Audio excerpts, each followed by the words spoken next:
السلام علیکم ورحمۃ اللہ وبرکاتہ۔ سمرقند سے طویل سفر کر کے آنے والا قاصد سلطنت اسلامیہ کے حکمران عمر بن عبدالعزیز سے ملنا چاہتا تھا۔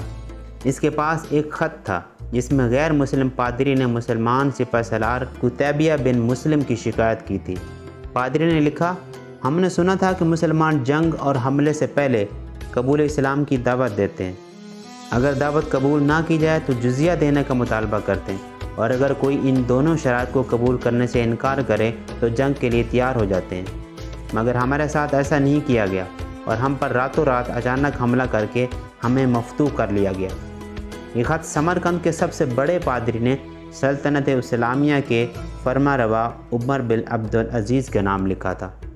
دمشق کے لوگوں سے شہنشاہ وقت کی قیام گاہ کا معلوم کرتے کرتے وہ قاصد ایک ایسے گھر جا پہنچا کہ جو انتہائی معمولی اور خستہ حالت میں تھا۔ ایک شخص دیوار سے لگی سیڑھی پر چڑھ کر چھت کی لپائی کر رہا تھا اور نیچے کھڑی ایک عورت گارا اٹھا کر اسے دے رہی تھی۔ جس راستے سے آیا تھا واپس اسی راستے سے ان لوگوں کے پاس جا پہنچا جنہوں نے اسے راستہ بتایا تھا۔ اس نے لوگوں سے کہا، میں نے تم سے اسلامیہ سلطنت کے بادشاہ کا پتہ پوچھا تھا، نہ کہ اس مفلوق الحال شخص کا جس کے گھر کی چھت بھی ٹوٹی ہوئی ہے۔ لوگوں نے کہا، ہم نے تجھے پتہ ٹھیک ہی بتایا تھا، وہی حاکم وقت عمر بن عبدالعزیز کا گھر ہے۔ قاصد پر مایوسی چھا گئی اور بے دلی سے دوبارہ اسی گھر جا کر دستک دی۔ جو شخص کچھ دیر پہلے تک لپائی کر رہا تھا وہی اندر سے نمودار ہوا۔ قاصد نے اپنا تعارف کروایا اور خط عمر بن عبدالعزیز کو دے دیا۔ عمر بن عبدالعزیز نے خط پڑھ کر اسی خط کی پشت پر لکھا، عمر بن عبدالعزیز کی طرف سے سمرقند میں تعینات اپنے عامل کے نام۔ ایک قاضی کا تقرر کرو جو پادری کی شکایت سنے۔ مہر لگا کر خط واپس قاصد کو دے دیا۔ سمرقند لوٹ کر قاصد نے خط کا جواب اور ملاقات کا حوال جب پادری کو سنایا تو پادری پر مایوسی چھا گئی۔ اس نے سوچا، کیا یہ وہ خط ہے جو مسلمانوں کی اس عظیم لشکر کو ہمارے شہر سے نکالے گا؟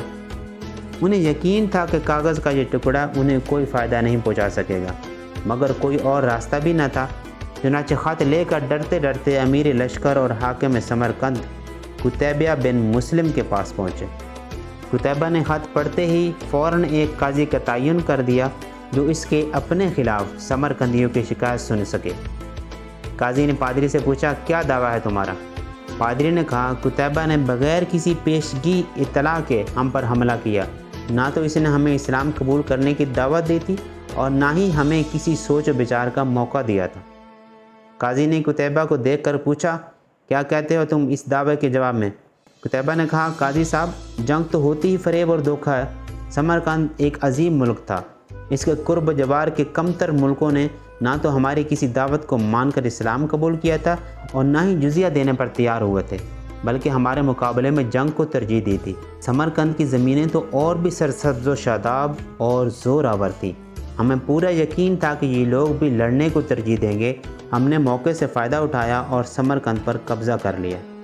قاضی نے قتیبہ کی بات کو نظر انداز کرتے ہوئے دوبارہ پوچھا، قتیبہ، میری بات کا جواب دو، تم نے ان لوگوں کو اسلام قبول کرنے کی دعوت دی تھی، جزیہ یا پھر جنگ کی خبر دی تھی؟ قتیبہ نے کہا، نہیں قاضی صاحب، میں نے جس طرح پہلے ہی عرض کر دیا ہے کہ ہم نے موقع سے فائدہ اٹھایا تھا۔ قاضی نے کہا، میں دیکھ رہا ہوں کہ تم اپنی غلطی کا اقرار کر رہے ہو۔ اس کے بعد تو عدالت کا کوئی اور کام رہ ہی نہیں جاتا۔ اللہ نے اس دین کو فتح اور عزت تو دی ہی عدل و انصاف کی وجہ سے، نہ کہ دھوکہ دہی اور موقع پرستی سے۔ میری عدالت یہ فیصلہ سناتی ہے کہ تمام مسلمان فوجیوں اور ان کے عہدہ داران بمائے اپنی بیوی بچوں کے اپنی ہر قسم کی املاک اور مال غنیمت چھوڑ کر سمرقند کی حدوں سے باہر نکل جائیں اور سمرقند میں کوئی مسلمان باقی نہ رہے۔ اگر ادھر دوبارہ آنا بھی ہو تو بغیر کسی پیشگی اطلاعات و دعوت کے اور 3 دن کے سوچ و بچار کی مہلت دیے بغیر نہیں آیا جائے گا۔ پادری جو کچھ دیکھ اور سن رہا تھا وہ ناقابل یقین تھا۔